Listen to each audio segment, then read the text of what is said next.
Kwame vivait dans un petit village entouré de forêts verdoyantes, loin des contrées lointaines. Sa femme étant décédée il y a des années, il avait 2 belles héritages, son petit-fils Kofi et sa fille intelligente Abeni. Kwame s'efforçait de les élever avec amour, mais il devenait de plus en plus difficile de jongler entre le travail au champ et la prise en charge de ses enfants. Les villageois pensaient que ces enfants avaient besoin d'une figure maternelle et poussèrent Kwame à épouser une femme nommée Adisa, qu'ils pensaient bienveillante. Adisa parlait doucement à Kwame, agissait avec tendresse envers les enfants. Mais lorsque Kwame était au champ, son vrai visage se révélait. Elle ne donnait pas à manger aux enfants, les laissait affamés, les maltraitait constamment. Pas son mot. « 2 repas aujourd'hui, dit Adisa, ses yeux brillants de colère. Kofi, affamé, se tourna vers sa sœur. Abeni, apeuré, murmura « Mais notre père a dit que nous ne devions pas rester affamés ?» Adisa saisit brutalement les cheveux de l'enfant et les tira. « Ton père n'est pas là, je fais ce que je veux. Si vous dites quoi que ce soit, je vous tue, vous et lui, grogna-t-elle. Kofi et Abeni restèrent silencieux, figés par la peur. Chaque jour, leur vie devenait un véritable enfer. Abeni était constamment contrainte à travailler. Elle portait des seaux à laver, cassait du bois et affrontait la colère croissante d'Adisa la nuit. Kofi, souvent affamé, était affaibli. Il s'enveloppait autour de sa sœur chaque nuit, essayant d'oublier sa faim. Un jour, Adisa appela Abeni. « Porte ces seaux d'eau, ordonna-t-elle. Fais attention si tu les renverses. » Elle plissa les yeux et agita menaçante son doigt. Abeni serra les dents, souleva un des seaux, mais ses mains tremblaient. Tout à coup, le seau glissa et l'eau se renversa. « Tu es maladroite, tu ne sers à rien !» cria Adisa, en serrant brutalement le bras de l'enfant. Abeni, les yeux pleins de larmes, se recula. Kofi, ne pouvant plus supporter cela, courut vers sa sœur, mais Adisa le poussa au sol. Zaou!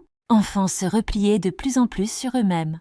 Mais Zola, une femme vivant seule au village, remarqua les visages de plus en plus fanés et les regards vides des enfants. Elle était compatissante et courageuse. Elle s'aperçut qu'ils devenaient faibles, que leur corps s'amincissait et que la peur dans leurs yeux s'enfonçait. Elle ressentait une grande inquiétude et voulait les aider, mais savait également à quel point Adisa était cruelle.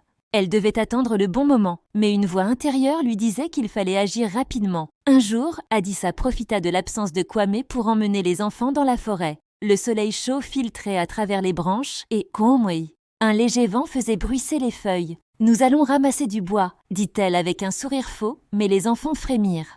Quand ils atteignirent les profondeurs de la forêt, Adisa s'arrêta brusquement et d'une voix ferme ordonna « Attendez ici ». Elle s'éloigna sans bruit, laissant les enfants derrière elle. Kofi et Abeni se serrèrent l'un contre l'autre, le cœur battant de peur. Les arbres autour d'eux s'élevaient tels des géants. Même le chant des oiseaux leur semblait étranger. Ils ne savaient pas quoi faire, attendant dans l'angoisse alors que l'obscurité commençait lentement à envelopper la forêt. Ah!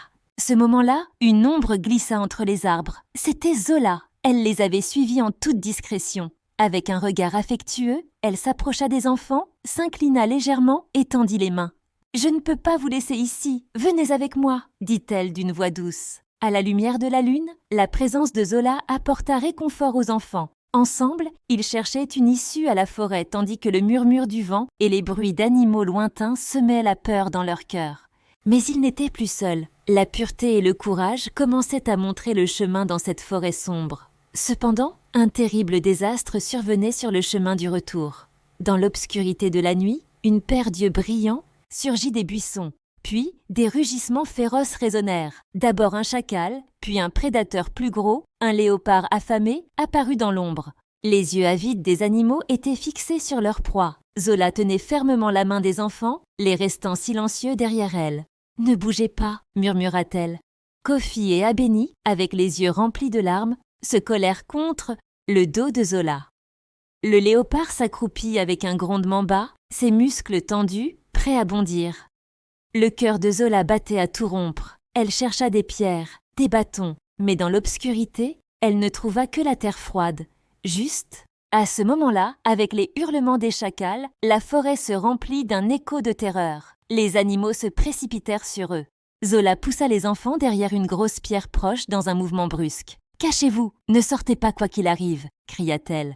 À cet instant, le léopard bondit, mais Zola roula au sol, esquivant ses griffes au dernier moment. De l'autre côté, Un chacal tentait également d'attaquer. Zola saisit rapidement un morceau de branche au sol et agita la main pour éloigner les animaux.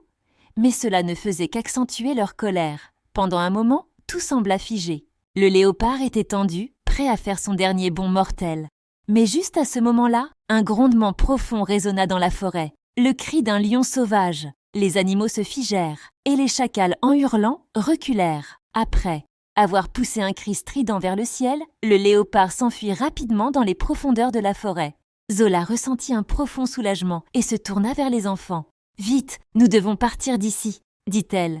Ils avancèrent précautionneusement dans la forêt, meurtris, le corps portant des coupures, essoufflés. Finalement, ils aperçurent une vieille cabane abandonnée au milieu des arbres. Zola ouvrit la porte et fit entrer les enfants. Ils étaient épuisés et dévastés, mais en vie. Ils n'avaient d'autre choix que de passer la nuit là. La cabane était étonnamment propre. En entrant, ils virent des lits anciens mais solides soigneusement alignés dans un coin. Il y avait un petit poêle et quelques ustensiles sur les étagères. Les yeux de Zola brillèrent lorsqu'elle trouva de la viande séchée et un sac de farine dans un coin. « Nous avons de la chance, » dit-elle avec un sourire. « Cela nous tiendra quelques jours. » En voyant les assiettes vides sur la table en bois, Abeni tendit la main et enleva la fine couche de poussière. « Est-ce que quelqu'un vivait ici ?» chuchota-t-elle. « Peut-être qu'une fois, » répondit Zola en observant les lieux. « Mais pour l'instant, cet endroit est à nous. » Ils se mirent immédiatement au travail. Pendant que Zola faisait du feu dans l'ancienne cheminée, Kofi et Abeni commencèrent à explorer les environs. Ils trouvèrent quelques couvertures cachées, sur les étagères et une vieille lanterne. Zola bouillit de l'eau pour préparer une soupe chaude pour les enfants. La vapeur tiède commençait à réchauffer l'air froid de la cabane. Après le repas, Zola prit les enfants dans ses bras et Piembrofisonkan les asseyait à ses côtés. « Nous sommes en sécurité ici, mais nous devons rester prudents, » dit-elle. « Nous déciderons de ce que nous ferons le matin. Maintenant, reposez-vous. » Pour la première fois depuis longtemps, Kofi et Abeni se sentirent en sécurité alors qu'ils s'enveloppèrent dans les couvertures. Le crépitement léger du feu entourait la cabane, tandis que la voix de Zola les berçait. Les contes réchauffèrent leur cœur et apaisèrent leur peur. Dehors, l'obscurité infinie de la forêt les observait, comme si elle attendait leur destin. Ils se cachèrent dans cette cabane pendant 10 jours. Zola leur raconta des histoires, apaisant leur peur et les entourant de son amour. Le soir, assis autour du feu, alors qu'elle racontait des récits des temps anciens, l'inquiétude dans les yeux de Kofi et Abeni laissait place à la sérénité. Zola leur offrait non seulement un refuge, mais aussi de l'amour et de la sécurité. Ils commençaient à voir en elle une figure maternelle. Au fil des jours, leur lien se renforçait. Zola leur apprenait les subtilités de la survie et comment se protéger dans la nature. Ils n'étaient plus seulement des sauvés, mais une famille. Pendant ce temps, Kwame avait appris la disparition de ses enfants et avait fait circuler la nouvelle dans tout le village. Son cœur était brisé. Cependant, les larmes d'Adissa commençaient à lui sembler fausses. Sa tristesse était trop théâtrale. Ses mots ne correspondaient pas. « J'ai cherché partout », disait-elle. Mais un villageois mentionna qu'elle ne faisait que rester chez elle sans participer aux recherches. Kwame se souvint de la peur dans les yeux de ses enfants. Tout semblait normal lorsqu'il était présent, mais que se passait-il en son absence ? L'inquiétude de Kofi, le silence d'Abeni ? À cet instant, un soupçon s'empara de lui. Pourquoi ? Les enfants ne voulaient-ils jamais être seuls avec Adisa ? Pourquoi, ces derniers temps, répondait-il évasivement lorsqu'il leur parlait ? Alors qu'il laissait ses pensées l'envahir, un villageois avoua avoir entendu Adissa gronder les enfants auparavant. Une colère fulgurante s'empara de Kwame. Il se sentit incapable de les protéger et son cœur se serra. Sa confiance en Adissa s'effondrait complètement. Il commençait à comprendre que quelque chose n'allait pas. Mais où étaient ses enfants ? Et s'ils étaient morts ? Et s'il leur était arrivé quelque chose de terrible ? Alors qu'il était sur le point de perdre tout espoir, Zola apparut à l'entrée du village. Elle avait Kofi et Abeni avec elle. Lorsque Kwame les vit, ses jambes cédèrent sous lui. Les larmes jaillirent de ses yeux. Il courut vers ses enfants et les serra fortement dans ses bras. « J'avais tellement peur de ne pas vous retrouver », murmura-t-il. Pendant ce temps, les villageois tentèrent de comprendre la scène avec étonnement. Zola prit une profonde inspiration et raconta toute la vérité. Les abus d'Adisa envers les enfants, son abandon dans la forêt. Tous les regards se tournèrent vers Adisa. La femme tenta de se défendre, mais sa culpabilité était écrite sur son visage. Les villageois commencèrent à crier, certains l'accusant, d'autres baissant la tête avec honte. D'une voix pleine de colère mais décidée, Kwame déclara « Il n'y a pas de place pour toi dans cette maison ». Adisa recula, les yeux écarquillés de terreur. Les villageois ne lui pardonneraient pas cette cruauté. La femme finit par admettre ses crimes, mais il était déjà trop tard. Kwame jura qu'il ne laisserait jamais plus ses enfants seuls. Zola, quant à elle, était aux côtés de Kofi et Abeni. Ils étaient devenus comme une famille, et plus rien ne serait jamais comme avant. Après que tous les méfaits d'Adisa furent révélés, le village laissa place à un nouvel espoir. Kwame éprouvait la joie de retrouver ses enfants, mais une profonde cicatrice demeurait dans son cœur. En attendant que tout retrouve son ordre, la présence de Zola lui apportait un réconfort tant attendu. Zola, portant en elle la douleur du passé et les traces de ses blessures, illuminait la vie de Kwame avec chaleur. Dans le silence de la nuit, à la lueur dansante du feu, les yeux de Zola exprimaient à la fois une profonde tristesse et une chaleur amicale.